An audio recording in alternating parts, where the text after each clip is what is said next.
रायगडच्या कानाकोपऱ्यातील प्रत्येक घडामोड, सत्याचा शोध, जनतेचा आवाज. आता बातम्या सर्वात आधी, सर्वात वेगाने आणि सर्वात विश्वासार्ह पद्धतीने. ब्रेकिंग न्यूज, राजकारण, सामाजिक घडामोडी, अपघात, शैक्षणिक, सांस्कृतिक आणि विकासाच्या बातम्या पहा. रायगडचा बुलंद आवाज न्यूज चॅनल, का सत्याची धार लेखणीची. आपल्या हक्काचे न्यूज चॅनल, रायगडचा बुलंद आवाज न्यूज चॅनल. लाईक करा, शेअर करा आणि सबस्क्राईब करा. दरवर्षी नदीचा गाळ काढणारे प्रशासन सावित्री नदीपात्रात माती दगड टाकण्याकडे दुर्लक्ष. शासनाकडून दरवर्षी नद्यांमधील गाळ काढण्यासाठी लाखो रुपये खर्च केले जातात. मात्र दुसरीकडे पोलादपूर महाबळेश्वर मार्गावर दरड हटवण्याच्या कामातून निघणारी माती, दगड आणि इतर मलबा थेट सावित्री नदीच्या पात्रात टाकला जात असल्याचा आरोप नागरिकांकडून केला जात आहे.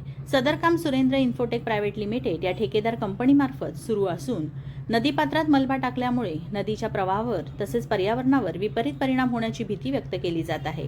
दरवर्षी नदीपात्रातील गाळ काढण्यासाठी शासन यंत्रणा प्रयत्न करत असताना अशा प्रकारे नदीतच माती व दगड टाकले जात असल्याने प्रशासनाच्या कार्यपद्धतीवर प्रश्नचिन्ह उपस्थित होत आहे. या प्रकाराकडे संबंधित प्रशासन आणि जबाबदार विभागाचे दुर्लक्ष होत असल्याची भावना परिसरातील नागरिकांमध्ये व्यक्त होत आहे.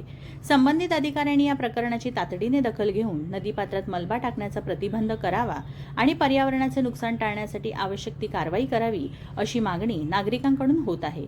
दरम्यान या प्रकरणी संबंधित ठेकेदार कंपनी आणि प्रशासनाची अधिकृत भूमिका अद्याप समोर आलेली नाही. प्रतिनिधी सिद्धेश पवार, पोलादपूर, रायगड.